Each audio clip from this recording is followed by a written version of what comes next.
반갑습니다. 저희는 네 번에 걸쳐서 하나님의 그 놀라운 복음의 사역이 사도들 그리고 히브리파 주류 제자들도 아닌 오직 믿음과 성령으로 충만한 사람들에 의해 확장되고 있었음을 보았습니다.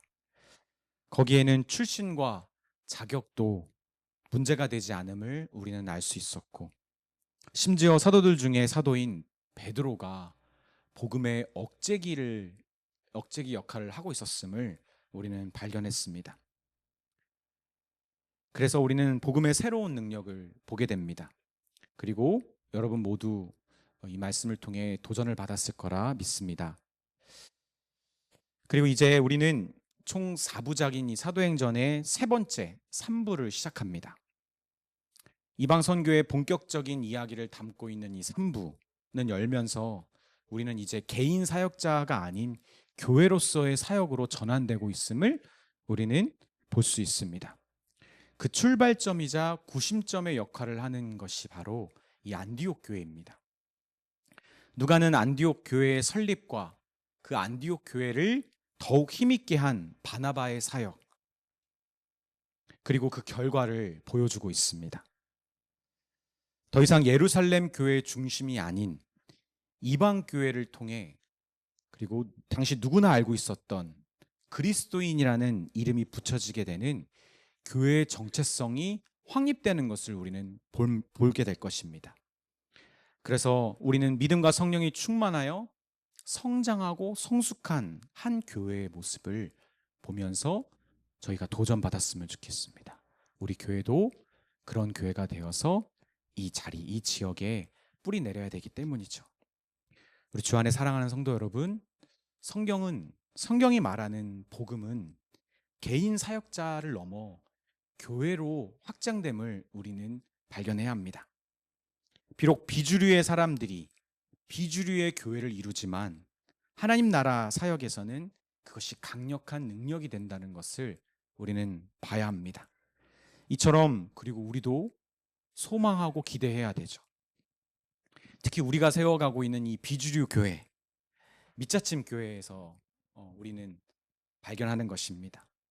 그동안 우리가 이해하고 배워왔던, 경험했던 교회를 넘어서 우리가 성경을 통해 또 이 안디옥 교회를 통해 새로운 교회 사역의 가치를 함께 발견했으면 좋겠습니다.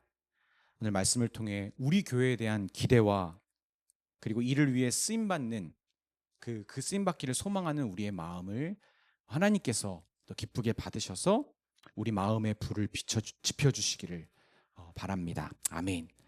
본문 19절 보면 이렇게 시작합니다. 같이 읽겠습니다.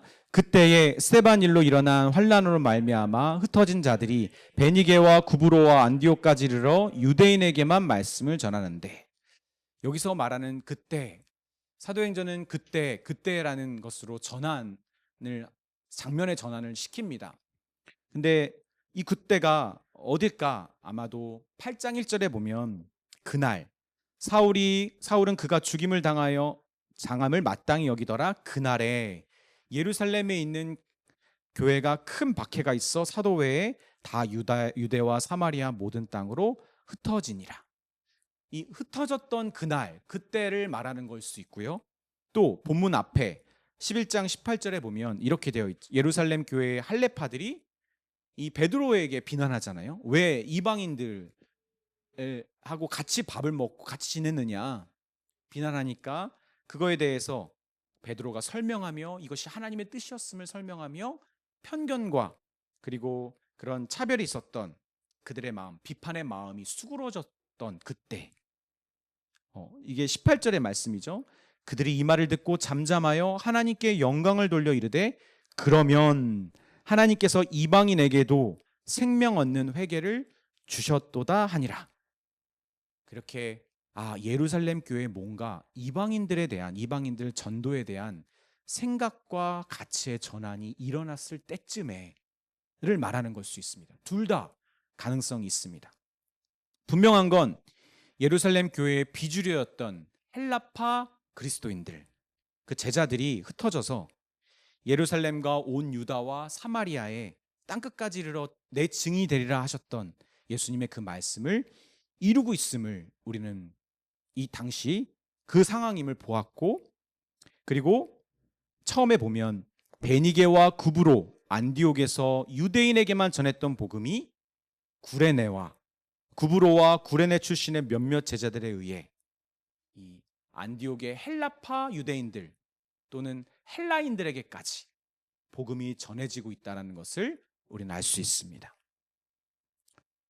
누가는 이 사건에 바로 예수님의 손길이 있었음을 말하고 있어요. 그 결과 수많은 사람들의 회심의 역사가 일어났다고 증언합니다. 그게 20절, 21절입니다. 우리 한번 같이 읽겠습니다. 그 중에 구브로와 구레네 몇 사람이 안디옥에 이르러 헬라인에게로 말하여 주 예수를 전파하니 주의 손이 그들과 함께 하심에 수많은 사람들이 믿고 주께 돌아오더라. 아멘. 분명 19절에 보면 누가는 예루살렘에서 흩어진 제자들이 베니게, 구브로, 안디옥의 유대인에게만, 이방 지역에 있는 유대인들에게만, 아마도 회당에서 그랬겠죠? 예외 없이 그들에게만 주님의 말씀을 전했는데 20절에 보면 그러나 접속사가 원어에는 있습니다. 그러나 있었다 몇 명이 구브로와 구레네에서 온 사람들이, 그리고 그들은 안디옥에 가서 헬라파 제자들과 헬라인들에게 복음을 전하고 가르쳤다. 20절이 그렇게 말하고 있는 거죠. 누가는 이들을 통해 시작된 이 복음 전파가 예수님의 손길로 많은 사람들의 회심의 역사로 이어졌음을 증언하고 있습니다. 이게 안디옥 교회의 시작입니다. 우리 주 안에 사랑하는 여러분, 전 여기서 지나칠 수 없는 진리를 발견합니다. 당연하고 쉬운 길을 택하지 않는 사람들, 아니 쉬운 길을 택할 수 없는 사람들, 그들에 의해 시작되고 열리는 통로가 바로 복음 전파입니다. 그리고 지극히 인간적인 방법보다, 어쩌면 상식적인 방법보다 오히려 그것을 넘어 세워지는 것이 교회입니다. 여러분, 안디옥은 시리아의 수도였습니다. 약 50만의 인구가 있었고 로마 제국 이 수도 로마와 알렉산드리아 다음 가는 세 번째로 로마에게 중요한 도시였어요. 급속도로 성장했고 특히 젊은 사람들이 많아서 다음 세대 로마 제국을 위해서 필요한 도시였습니다. 알렉산더 대왕의 장군 중에 하나였던 헬리쿠스, 그 사람이 이 자신의 왕조를 창건하면서 자기 아버지 안티오쿠스의 이름을 따서 만든 게 안디옥이고요. 이런 도시를 16개나 만들었어요. 근데 그 중에서 가장 중요한 도시가 바로 이 시리아의 안디옥입니다. 상업이 발달하고 다양한 문화가 있어 개방적이었던 곳이지만 유대인도 많았습니다.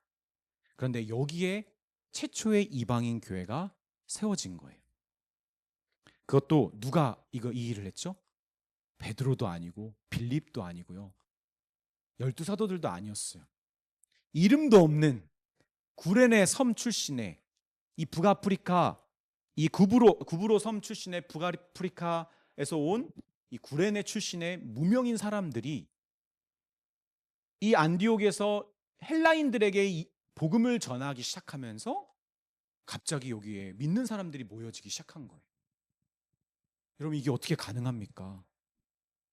유대인들이 많았고요. 유대인들 위주로 복음이 전해지고 있었던 당시의 상황 속에서 유대인들에게 복음을 전할 때 가장 좋은 비결은 유대인들 중에 유명한 사람, 인정받는 사람들. 얼마나 힘이 되겠어요. 유대인들이 많았다라는 것은 그 도시에 새로 생긴 도시이기 때문에 아마 갑자기 부자가 된 사람들, 상업적으로 부자가 된 사람들 중에 유대인들이 어떤 길드같이 힘을 발휘하고 있었을 겁니다. 유대인들의 도움을 받으면 하나님을 경외하는 사람들, 얼마나 교회가 세워지기 쉽겠어요. 돈이 생기고 힘이 생기고 사람들이 모이고. 그런데 유대 문화를 전혀 몰랐던, 하나님의 말씀을 전혀 몰랐던 헬라인들에게 복음을 전하는 비상식적인 행동과, 그리고 그것도 무명인 사람들이, 이름도 알려지지 않는 사람들이 헬라인들에게 전할 때 교회가 다른 것도 아니라 교회가 세워지기 시작한 겁니다. 우리 주 안에 사랑하는 여러분, 이곳 마곡에 위대한 예수님의 교회가 세워지는 것은 이 지역의 어떤 유지나 유명한 교회 출신의 목회자나 그런 교회 출신의 성도들도 아닙니다. 저 멀리, 죄송합니다, 변두리 출신의 교회에 있었던 사람들이 무언가 특출난 교회도 아니라 그냥 요즘 유행하는 도시교회도 아니라 지역교회를 세워보겠다라고 이곳에 온 거 아닙니까? 여러분, 우리도 별반 다르지 않습니다. 무명인 사람들이 요즘엔 잘 추구하지 않은 지역교회를 세우겠다고 이 낯선 땅에, 물론 두 사람에겐 낯선 땅이 아닐지 모르겠지만 익숙하지 않은 땅에 와서 여기서 자리를 잡는 것입니다. 되게 비슷하죠. 그런데 여러분, 우리가 할 수 있습니다. 그리고 해야만 합니다. 저는 우리가 이것을 믿었으면 좋겠어요. 우리 안에 이 믿음과 기대가 있었으면 좋겠어요. 네, 여러분, 신기하게 이게 비상식적인 것 같지만 변화는 기존의 사람들이 줄 수 있는 게 아닙니다. 변화는 기존에 익숙하고 정착한 사람들이 일으킬 수 있는 게 아니에요. 새로운 사람들이 그 지역에 찾아와서 일어나는 것이 변화고요. 그리고 기존에 정착했던 사람들이 새로운 사람들을 통해 도전받고 그들의 마음이 울릴 때, 그리고 그들의 마음이 새로운 사람들이 추구하고자 하는 가치를 인정하기 시작할 때 일어나는 것이 변화입니다. 저는 이 마곡 지역을 선생님들을 통해서 계속 배우고 있어요. 여기에 특징, 섞여 있다는 거예요. 섞여 있다. 사람들의 가치관이 엄청 섞여 있대요. 그리고 재정의 수준도 되게 다양하대요. 정말 가난한 사람도 많고요. 근데 정말 부유한 사람도 많대요. 섞여 있대요.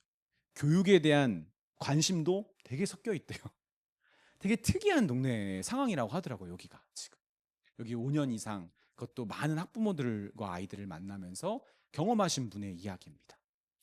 그러니까 마곡 지역은 뭔가 여기는 딱 무언가다라고 할 만한 무언가가 잡혀져 있지 않은 상황이고, 아니면 그게 문화인 거예요. 여기 지역에는. 근데 우리는 이 지역의 어떠함을 알아야겠지만 그 지역의 어떠함과 별로 상관이 없는 사람들이 와가지고 교회의 어떠함을 세워가는 거죠. 여러분, 우리 안에 이것이 교회구나. 대부분의 유명한 교회들, 우리가 알고 있는 건강하게 잘 세워진 교회들의 출발이 사실 다 이래요. 그 지역에 뭔가 대단한 사람들을 잡고 뭔가 가는 것 같지만 그렇지 않아요.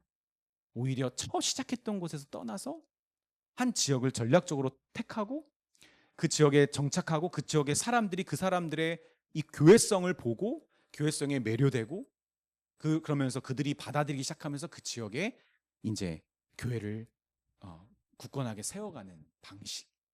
정말 이게 교회가 세워지는 방법인 것 같아요. 그런데 우리의 힘만으로는 사실은 어렵죠. 우리가 읽었던 것처럼 본문에 주님의 손길이 그들과 함께해야 합니다. 누가는 정확하게 이것이 가능했던 비결, 첫 번째로 주님의 손길을 뽑습니다. 주님의 손길을 구하고 또 예수님이 마지못해서 도와주는 교회가 아니라 기쁨으로 자신의 손길을 내어주시는 교회가 되도록 우리가 이 교회 사역과 교회 사역의 가치에 대하여 간절함을 갖고 열심을 다해야 되지 않겠습니까? 여러분, 정말 주님의 손길을 우리에게, 여러분에게, 여러분의 삶에, 여러분의 사역을 통해 기꺼이 내어주실 만한 여러분 간절함과 열심이 있습니까? 요즘 저는 항상 그렇긴 했지만 사역자로서 가정을 돌보는 것과 사역을 신경 쓰는 것의 그 사이에서 약간은 갈등하는 시기예요. 또 이렇게 주기적으로 와요. 갈등의 시기가. 속상한 거죠. 네. 그런데 여러분, 가정을 돌보지 못하는 목회자는 문제가 있는 거 맞습니다. 우리가 북스터디 이번에 하려고 하는 가치 있는 함께하는 부모, 그리고 같이 있는 그죠? 밸류블한 아이들, 이런 책을 우리가 이번에 하잖아요. 근데 제가 이번 일주일 동안 또 집에 거의 뭐 많이 못 들어가니까 아내가, 아니 여기 책에도 이렇게 써 있는데 아이들하고 같이 시간을 못 보낸다고 저한테 아내가 한마디 했어요. 네, 네, 사모님이 째려봤습니다. 그런데 여러분, 제가 교회 사역과 그리고 교회 사역에 정말 헌신적인 성도님들을 보면서, 그들의 삶을 보면서, 그리고 그들의 삶의 결과를 보면서 저는 한 가지를 꼭 잊지 않으려고 해요. 이런 위대한 헌신에는 희생이 반드시 요구됩니다. 헌신할 수 있죠. 사실은 여러분 다 헌신하고 있습니다. 이 교회를 다니면서 헌신 안 하는 사람 아무도 없어요. 누구나 헌신을 합니다. 그러나 이것이 정말 위대한 헌신이고 주님이 기쁨으로 자신의 손길을 내어주실 만한 헌신하는 교회와 성도들은요, 희생하는 사람들, 그리고 희생을 아까워하지 않는 사람입니다. 여러분 희생하고 있습니까? 그냥 헌신에 머물러 있는 건 아닙니까?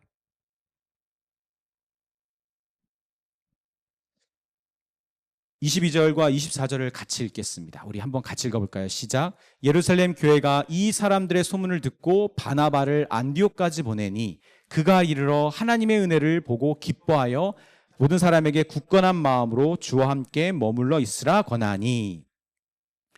학자들은 이미 예루살렘 교회와 안디옥 교회가 교류가 꽤 있었을 거라고 봅니다.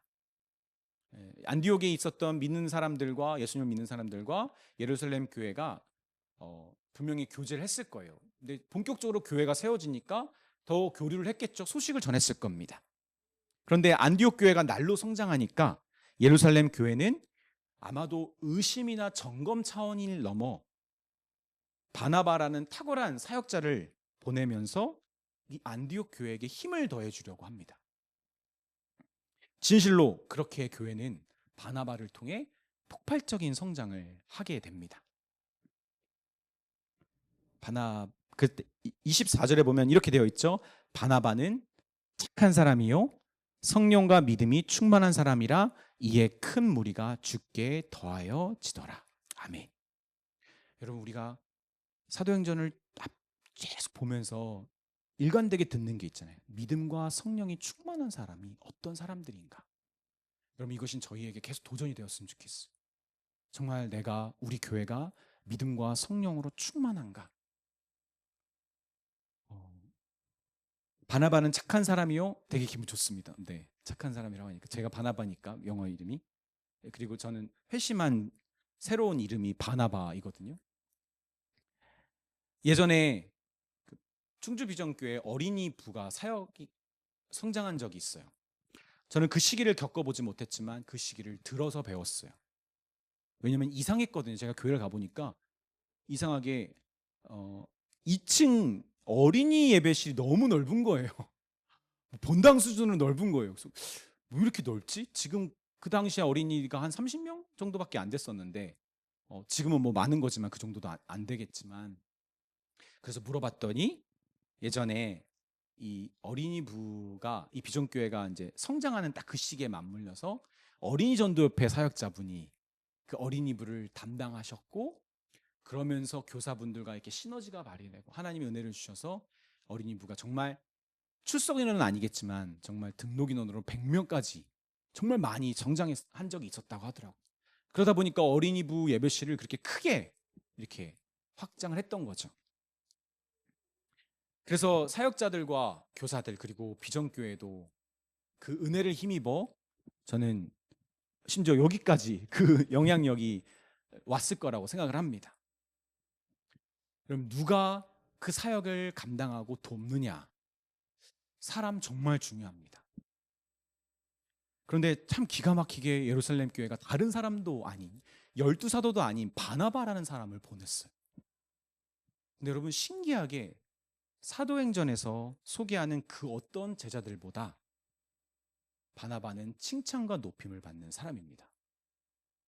사도행전에서 가장 좋게 평가하는 사람이 누구냐? 바나바예요. 너무 신기하잖아요. 저는 그것 때문에 바나바를 택한 건 아닙니다. 여러분 오해하지 마세요.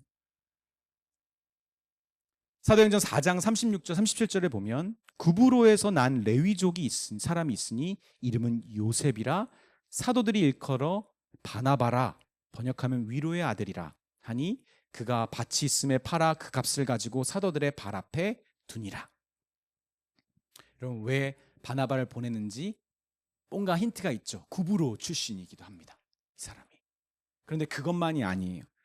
특히 위로의 아들이라는 별명답게 그가 했던 사역을 보면 놀랍습니다. 사도행전 9장 26절 27절에 보면 사울이 예루살렘에 가서 제자들을 사귀고자 하나 다 두려워서 그가 제자됨을 믿지 아니하니 27절 같이 읽겠습니다. 바나바가 데리고 사도들에게 가서 그가 길에서 어떻게 주를 보았는지와 주께서 그에게 말씀하신 일과 다메섹에서 그가 어떻게 예수의 이름으로 담대히 말하였는지를 전하니라. 바나바는 초대교회의 가장 큰 두 교회인 예루살렘 교회, 정통이죠, 정통. 그리고 안디옥 교회, 비정통입니다. 이방 교회입니다. 그 두 교회를 이어주는 다리의 역할을 하게 된 겁니다. 마치 사도 바울을 예수님의 12사도와 이어줬던 것처럼 여러 가지 편견과 거리낌이 있었을 텐데 거기에 중간 다리 역할을 해준 거예요. 어떻게? 그가 가지고 있는 예루살렘 교회에서 그가 받고 있는 신뢰를 자기를 높이는 데 사용하지 않고 바울을 소개하는 데 사용한 거예요. 예루살렘 교회가 의지하고 신뢰하는 그 바나바의 권위를 자기의 교회를 세우는 데 사용하지 않고 안디옥 교회가 예루살렘 교회에게 인정받는 데 사용하고 있는 그 사람이 바로 바나바입니다. 저는 이것도 하나님 앞에서의 귀한 헌신이라고 생각합니다. 우리는 꼭 내가 주인공이 되어야만, 주인공의 결과를 내어야만 그게 성공이라고 여기는 경향이 있죠. 여러분, 하나님이 그 역할로 딱 부르셨으면 그 역할을 감당하면 그게 성공이죠. 여러분, 우리 교회는 어떨까요? 우리 교회가 대한민국 조국 교회들 중에서 가장 침례교적이고 성경적인 교회를 하는 교회로 이름을 빛내기를 바라십니까? 목사님이 그런 거 원하는 거 아니에요? 라고 여러분 의심하실 거예요. 여러분, 저에게 몇 차례 교회에 대한 저의 마음을 들으셨던 분들 혹은 나눴던 분들은 아시겠지만 저는 저희 교회가 그 역할을 못할 것 같아요. 아니, 그 역할을 하려고 우리가 추구를 하면 저는 오히려 우리가 실패할 것 같아요. 저는 오히려 우리가 하나님이 저에게 목회자라는 저와 여러분을 볼 때도 그렇고요. 우리를 부르신 부르심은 기존 정통교회에게 이런 교회도 우리가 신뢰할 만하고 성경적인 가치가 여기 안에 있고 이것이 좀 더 건강하다라고 말할 수 있는, 볼 수 있는 여지가 있구나라고 인정할 만한 그런 다리 역할을 저희 교회가 저는 해야 된다고 믿습니다. 일단 여러분이 원하든 원하지 않든 제가 그런 목회자이기 때문에 그래요. 제가 약간 중간에 걸쳐 있어요. 기존의 그런 전통과 기존의 체계에서 그것이 꼭 비판적으로만 본 게 아니라 거기에 가치와 은혜를 경험했던 사람이에요. 지금도 그것이 필요하다고 여기는 사람이에요. 그런데 저는 예전 청년부터 되게 비판적이었거든요. 현대교회. 그래서 모두는 아니겠지만 혹시 여러분 중에서 지금 기성교회에 대한 비판적인 생각을 갖고 있는 것들은 제가 거의 대부분 다 해봤을 거예요. 근데 여러분, 신기하게도 저는 제 나이 때도 그래요. 우리 예수가족교회 정우민 전사님을 만나서 교제를 해보면서 느낀 것은 확실히 전사님이 저보다 훨씬 젊으시기 때문에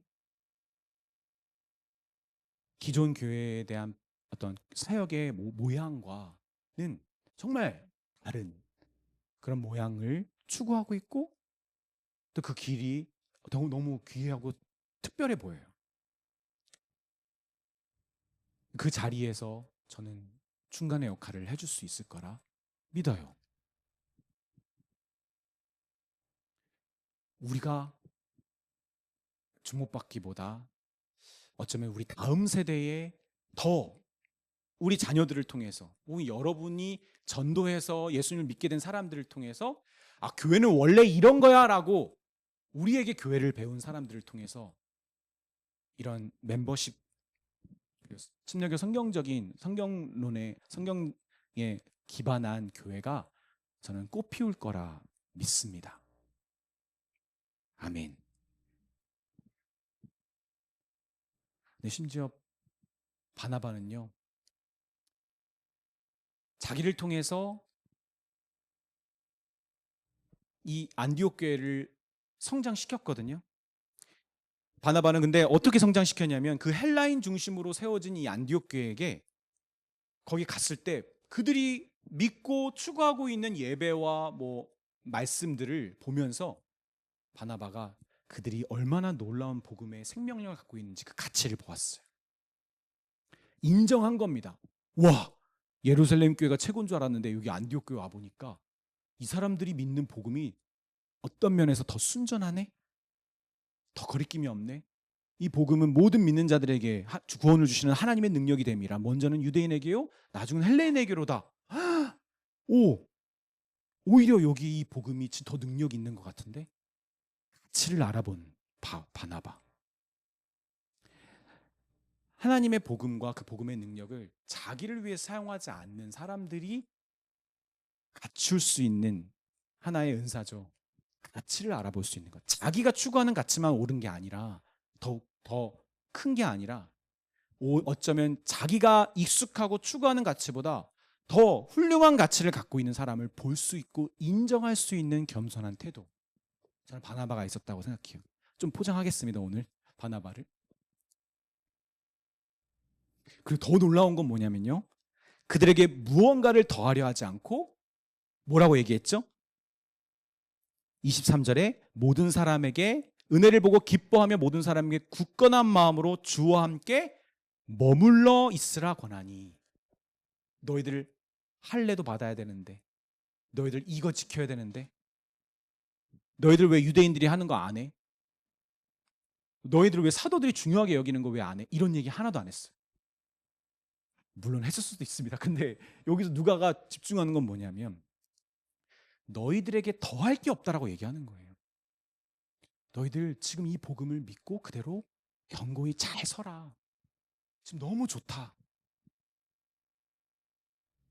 여러분, 우리가 추구하는 형식과 모양은 우리가 갖고 있는 내용을 빛나게 하고 유지하기 위해 필요한 것이지만, 때로는 선교지나 특별한 상황에서는 그거 다 벗어버려야 될 수도 있습니다. 그러니까 우리와 다른 모양으로 순전한 복음을 믿고 복음으로 예배를 이루며 살아가는 사람들을 향해 그들을 인정하고 높일 수 있는 마음, 그리고 내가 경험한 것들을 거기다가 갖다 대지 않을 수 있는 어쩌면 인내, 여러분 필요한 거죠. 심지어 그는 여기까지 갑니다. 안디옥 교회를 위한 최고의 사역자를 모셔옵니다. 여러분, 바나바를 통해서 이미 성장했어요. 바나바는 착한 사람이야, 성령과 믿음이 충만한 사람이야. 이에 그를 통해 큰 무리가 주께 더해지더라. 자기를 통해 교회가 성장을 이렇게까지 많이 했는데 그 사람이 위로하고 그 사람이 인정해 주니까 이 헬라인 그리스도인들이 너무 힘을 얻은 거예요. 아, 우리가 잘하고 있구나. 성장까지 했는데 바나바는 여기에 만족하지 않습니다. 누구를 데려오죠? 사울을 데려옵니다. 하나님이 이방인의 사도로 부른 사울을 데려오고요. 그리고 그의 도움을 받아 1년 동안 안디옥에서 믿는 자들을 가르치고 돕습니다. 여러분, 놀랍지 않습니까? 왜 그렇게 했죠? 바나바가 자기의 왕국을 이 교회에 세우려고 이 교회를 사랑하고 이 교회가 정말 아름다운 예수님의 몸으로 자라나기 위해서 자기가 할 수 있는 모든 것을 다 동원하고 있는 겁니다. 여러분, 저는 저희 모두가 이런 바나바와 같은 그런 위대한 헌신을 하는, 그렇게 교회를 사랑하는 사람이었으면 좋겠습니다. 그리고 우리 교회가 우리 다음 세대 교회를 위해서 이런 역할을 또 감당했으면 좋겠습니다. 교회는 상식적인 방법이 아니라 이렇게 보통 인간이라면 하지 않는 비상식적인 방법으로 세워지는 것. 이 믿음과 성령으로 충만한 교회가 세워지는 비결이 바로 여기에 있기 때문이죠. 25절에 And when he had found him, he brought him to Antioch. 그쵸, 여기 영어 성경만 보더라도 바나바가 노력한 거예요. 찾아내서 데리고 왔어요, 직접. 교회를 사랑하기 때문에. 교회가 자기보다 더 중요하기 때문에. 어떤 면에서는 아직 바울로도 불리지 않는 사도 사울을 누가가 여기서 사울이라고 이야기하고 있잖아요. 그의 부르심에 맞게, 교회에 맞게 쓰임 받도록 그를 데려온 거죠. 우리는 지금 우리와 함께 있는 믿음의 형제자매들, 심지어 이 중에는 구원의 확신이 아직 없는 사람들까지도, 그리고 앞으로 오게 될 사람, 얼마 전에 온 사람, 여러분 이 사람들이 바나바일 수 있고 바울일 수 있습니다. 하나님께서 딱 맞는 사람을 보내주시면 갑자기 우리 교회가 더욱더 성장할 수 있어요. 근데 확실한 건 목사님을 통해서는 직접적으로 확 성장하지는 않겠구나라는 걸 여러분 알 수 있죠. 분명히 누군가가 와야 됩니다. 우리 교회에 누군가가 와야 돼요. 준용 형제가 왔으니까 이제 우리 교회는 성장할 거예요. 우리는 성숙해질 거예요. 뭐 이런 우리의 기대와 소망. 저 사람은 또 어떤 신앙생활 하지? 저 사람은 또 어떤 고집이 있지? 저 사람은 또 어떤 문제가 있지? 이런 시선으로 보는 것이 아니라 저 사람을 통해 하나님은 우리 교회에게 필요한 일꾼을 보내주셨고 저 사람을 통해 우리 교회가 성장하고 성숙해질 것이다 라는 기대와 소망을 서로에게 갖는 교회. 여러분 이 땅에서의 비상식이 하늘나라에서는 상식으로 통합니다. 아멘. 그 결과는 어떻습니까? 누가는 성숙과 성장의 부흥을 이룬 이 안디옥 교회가 세상에 보여지는 능력을 발휘했다라고 증거하고 있습니다. 교회가 세상에 보여지기 시작한 때는 이제 드러나기 시작한 거죠. 교회의 정체성, 바로 예수님을 따르는 사람들로 사람들에게 발견되고 보이기 시작합니다. 사람들이 그들을 안디옥 교회를 뭐라고 부르기 시작했죠? 그리스도인. 그렇죠? 크리스티아노스. 크리스토스의 복수 형태잖아요. 크리스티아노스. 그리스도를 따르는 사람들. 여러분 이미 이 누가복음이 쓰여졌던 당시에는 그리스도인이라고 하면 다 알았습니다. 그런데 누가는 지금 예전에 일어났던 일을 적고 있는 거잖아요. 이미 그리스도라는 이름이 유대인에게 기름 부은 자, 메시아라고 하는 이 그리스도라는 이름이 예수님의 고유명사가 됐을 거예요. 그래서 그리스도 하면 예수님을 떠올렸을 거예요. 원래는 고유명사가 아니었어요. 원래는 유대 히브리인들에게는 메시아였죠. 기름 부은 자. 그렇죠? 그런데 이제는 예수님으로 고유명사가 됐습니다. 그리스도가. 근데 그 그리스도를 따르는 사람들, 제 그리스도인이야, 그리스도 따르는 사람이야. 이것이 한편으로는 조롱 섞인 말이기도 하고요. 한편으로는 인정하는 말입니다. 쟤 예수님 때문에 사는 애야. 옛날에 안 그랬는데 예수님 믿더니 변했어. 쟤 예수님 때문에 항상 손해보는 거 억울해하지 않아. 예수님 때문에 자기가 잘못한 것도 없는데 항상 잘못했대. 예수님 때문에 희생이 익숙한 애야. 예수님 때문에 사람이 아니라 하나님을 두려워하니까 더 정직해. 더 겸손해. 자기가 주목받는 것보다 예수님을 더 주목받기를 원해. 사도행전 11장 26절에 만남에 안디옥에 데리고 와서 둘이 교회에 1년간 모여있어 큰 무리를 가르쳤고 제자들이 안디옥에서 비로소 그리스도인이라 일컬음을 받게 되었더라. 예루살렘 교회도 아니라 이 안디옥 교회에서 진정한 교회됨이, 교회를 통한 예수님의 제자됨이 세상에 보여지기 시작한 겁니다. 많은 사람들이 큰 교회, 유명한 목사님 있는 교회, 건강하다고 소문난 교회가 세상에 영향력을 끼칠 거라고 생각을 해요. 그렇죠? 세상 사람들도 알아요. 상식적으로 교회가 근거 있게 성장하면 사람들은 그게 하나님이 손길이 쓰였다고 생각하지 않아요. 근데 여러분, 교회는 비상식이 통하는 곳이라니까요. 우리가 비상식적으로 살아야, 비상식적으로 교회가 일어나야 세상 사람들이 보게 됩니다. 아, 저기 저 하나님이 함께 하시는 교회구나.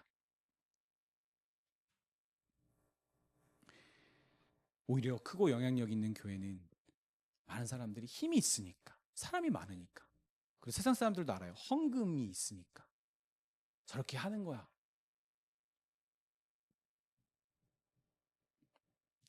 저는 오히려 저희처럼 어쩌면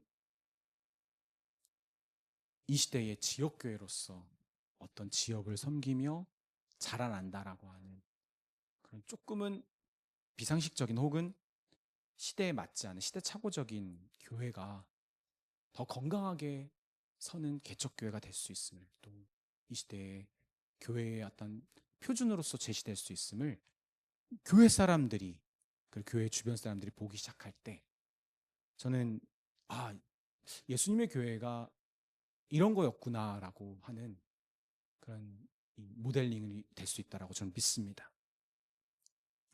여러 교회에 저는 목회자 청빙위원회가 결성되고 그들이 일하는 것을 보게 되었어요. 목사님이 갑자기 공석이 돼서 아프시거나 또 뭐 스스로 사임을 하시거나 혹은 좀 안타깝지만 쫓겨나시거나 잘못을 하셨겠죠. 혹은 정치적인 싸움에 휘말려서 교회 내 정치 안에서. 그럼 정치는 잘못된 게 아닙니다. 우리는 다 정치적인 사람들이에요. 그걸 인정 안 하는 사람이 이상한 사람입니다. 정치주의가 잘못된 거죠. 그런데 교회 내 잘못된 정치적인 문제로 그 목사님이 이제 사임하시게 됐을 때, 혹은 끝까지 사임 안 하시고 버팅기시고 교회랑 싸우시는 분도 있었어요. 어쨌든 규모가 되고 뭔가 교회의 일을 교회의 일답게 처리하려고 하는 성숙한 교회일수록 특징이 있더라고요. 청빙위원회가 하는 거. 두 가지를 합니다. 청빙위원회는 첫 번째, 그 목회자를 잘 아는 주변 목회자, 그 목회자의 친분 있는 목회자들, 혹은 그 목회자와 같이 사역했던 목회자들에게 그 목회자에 대한 소문을 듣습니다. 그 사람 어때? 그 사람은 괜찮은 목회자야? 근데 또 하나가 있어요. 예전에 비전교회도 그랬어요. 그 교회의 주변 상인들에게 목사님의 소문을 물어보는 거예요. 교회가 그 지역에서 선한 일을 하면 그 주변의 상가의 사람들과 지역 주민들이 그 목사님의 이름을 알게 돼요. 그리고 목사님이 인사를 잘하고 주변 사람들에게 선행을 앞장서고 도료하고 내주려 하고 베풀려고 하면 그 지역 사람들이 기가 막히게 안다는 거예요. 그런데 그 지역 주변 상인들이 목사님의 이름도 모르고, 교회는 이렇게 크고 이렇게 열심히 예배하고 사역을 하는데도 목사님의 이름조차 모른다? 목사님은 저 멀리 교회에만 갇혀 있거나 혹은 그런 일반 일반 시민들과는 어울리지 않는 분인 거죠. 뭐 이게 정답은 아닙니다. 교회 목사님의 선한 삶이 있었는지를 파악할 수 있는 또 중요한 또 비결인 것 같습니다. 여러분, 전 똑같은 것 같아요. 안디옥 교회도 그 교회의 정체성뿐만 아니라 그 교회의 능력도 발휘했어요. 27절 보면 그때의 선지자들이 예루살렘에서 안디옥에 이르니 그 중에 아가보라 하는 한 사람이 일어나 성령으로 말하되 천하의 큰 흉년이 들리라 하더니 글라디오 때에 그렇게 되니라. 제자들이 각각 그 힘대로 유대에 사는 형제들에게 부조를 보내기로 작정하고 이를 실행하여 바나바와 사울의 손으로 장로들에게 보내니라. 여러분, 이게 뭡니까? 예루살렘 교회, 물론 안디옥 교회는 받은 게 있죠. 바나바를 받았잖아요. 그렇다 할지라도 예루살렘 교회가 항상 응원만 하진 않았을 겁니다. 여전히 유대인들은 이방인들에 대한 편견과 거리낌을 지울 수 없거든요. 근데 오히려 그렇게 크고 정통인 교회가 어려움에 처했을 때 이 안디옥 교회가 이것을 머뭇거리지도 않고 교회가 힘을 모아서 우리가 이것을 돕자. 우리가 이 유대 주변의 교회들을 돕자. 힘을 모아 결정하고 교회가 결정하고 실행합니다. 여러분, 세상 사람들이 이 교회 사람들을 볼 때 가장 실망하는 것 중에 하나는요, 서로 사랑하지 못하는 거예요. 교회 안에서 분열되고 서로 싸우고, 그 집안끼리도 사랑하지 못하는데 뭘 이웃을 사랑하고 뭘 예수님의 사랑을 전하겠느냐. 근데 여러분, 혹시 겪어봤나요? 가족과 친척에게 도움 받지, 어려울 때 도움 받지 못하는 그 비참함을? 오히려 주변 친구와 먼 친척이 더 따뜻해요. 가까운 친척일수록, 가까운 가족일수록 어려움을 당한 사람에게 이렇게 말합니다. 가족에게. 내가 그럴 줄 알았어. 너 그렇게 살더니, 너 그렇게 행하더니 너 정말 사투리로는 꽃이다. 오히려 가족이 너 이때 한번 좀 당해봐야 돼 하고 더 냉정합니다.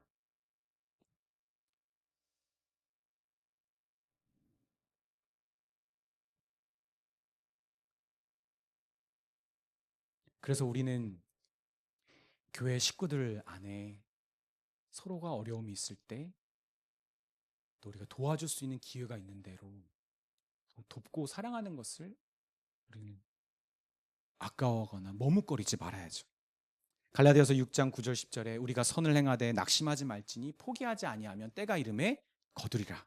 그러므로 우리는 기회 있는 대로 모든 이에게 착한 일을 하되 더욱 믿음의 가정들에게 할지니라. 아멘. 그럼 세상 사람들은 먼저 자기를 도와주는 것보다 그들끼리 사랑하는지를 봅니다. 고린도후서 9장 5절에 그러므로 내가 이 형제들로 먼저 너희에게 가서 너희가 전에 약속한 연보를 미리 준비하게 하도록 권면하는 것이 필요할 줄을 생각하였노니 이렇게 준비하여야 참 연보답고 억지가 아니니라.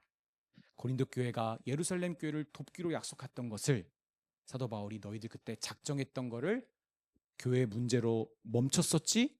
다시 시작해. 미리 시작해. 계획적으로 시작해. 이거 되게 귀한 일이야. 하나님이 이 교회를 성장하게 하실 뿐만 아니라 성숙하게 하셨다라는 증거는 바로 여기 있습니다. 행위로 드러납니다. 여러분, 죄송한 말이지만 성도들이 갑자기 예배를 자꾸 빠지기 시작하고 뭔가 다 핑계가 있어요. 뭔가 삐그덕거리잖아요. 어김없이 신앙에 문제가 생긴 겁니다. 신앙이 성장하고 신앙이 꽃 피우고 힘을 받기 시작하잖아요. 가라도 안 가요, 기집애. 자꾸 믿음의 사람들과 뭔가를 하려고 해요. 불문율입니다, 정말. 여러분, 인정하고 싶지 않을 거예요, 아마.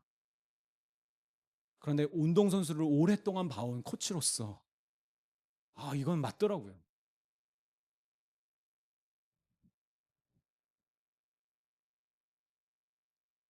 우리가 정말 신앙으로 성장하면, 영적인 부흥이 일어나면 행위로 드러납니다. 모습이 달라집니다. 거리꼈던 것들이 기뻐하게 되고 머뭇거렸던 것들이 이제 결단하게 됩니다.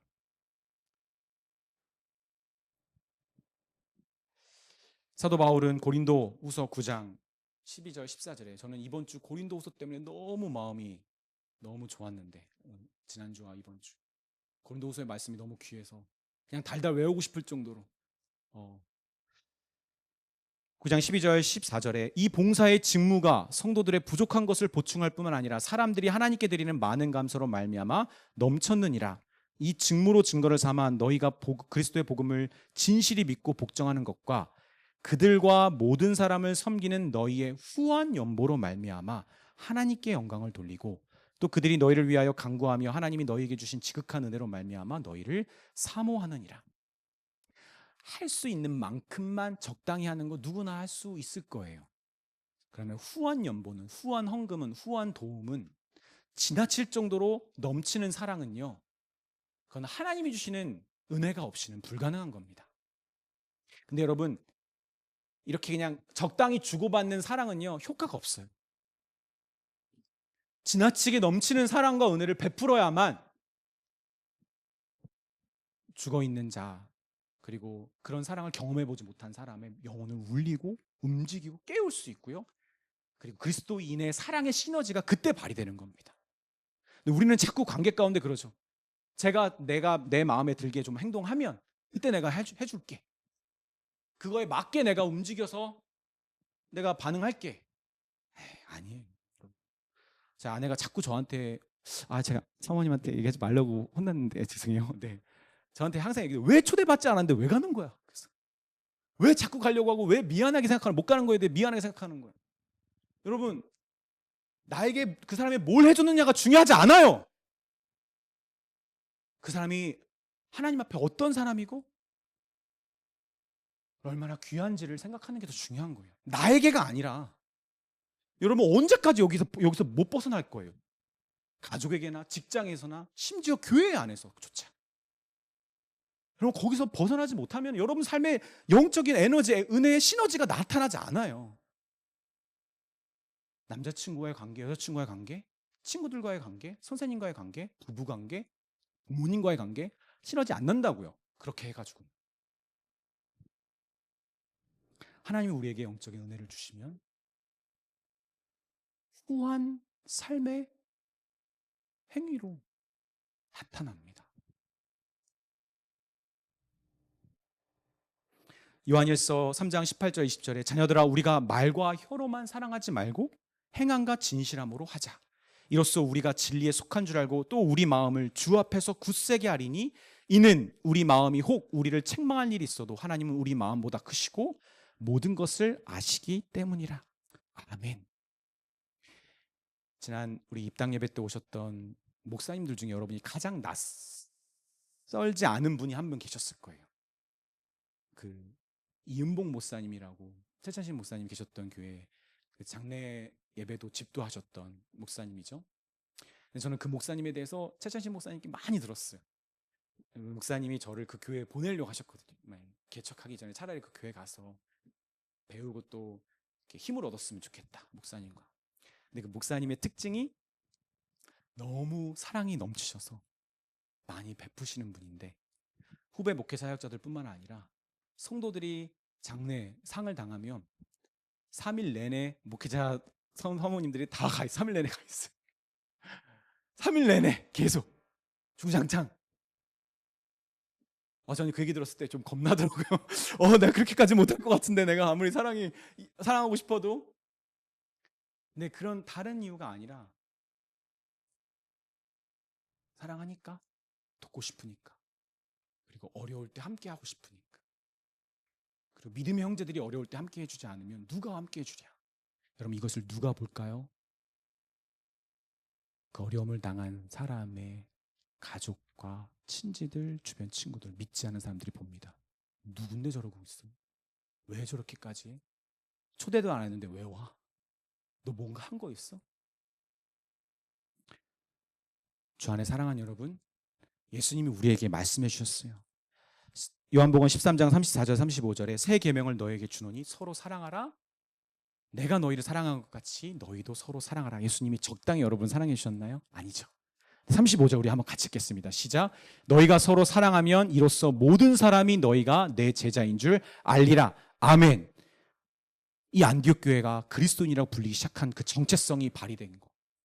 그들이 예루살렘 교회나 유대 지역의 교회들이 어려움을 겪었을 때 바로 그들이 힘을 모아봤자 얼마나 힘을 못 겠어. 이제 성장한 교회인데 힘을 다 끌어모아 교회를 도와준 그 선한 행실로 말미암아, 사랑의 행위로 말미암아 세상이 보게 된 거예요.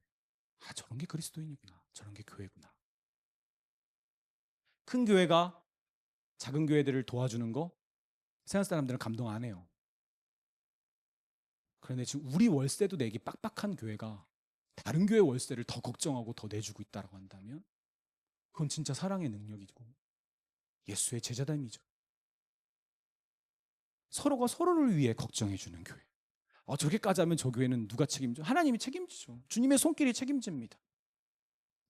주 안에 사랑하는 여러분, 믿음과 성령이 충만한 교회의 성장과 성숙은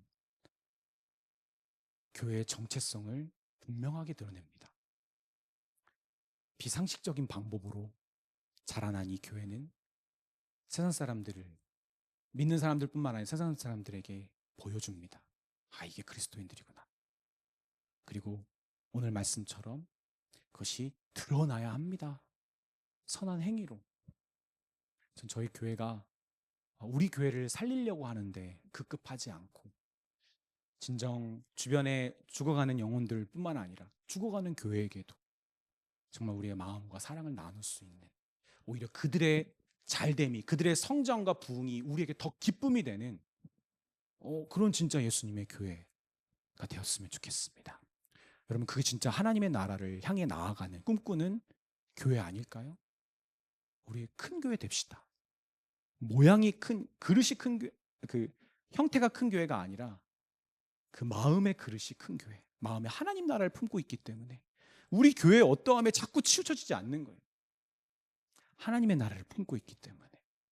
저는 하나님 나라를 품고 있는 이 안디옥 교회를 통해 우리 또한 교회가 저런 거구나 라는 이 마곡 지역, 이 M9타워 상가에서 교회의 교회됨을, 그리스도인의 그리스도됨을 증거하고 그리고 드러낼 수 있는 은혜가 있기를 바랍니다. 아멘.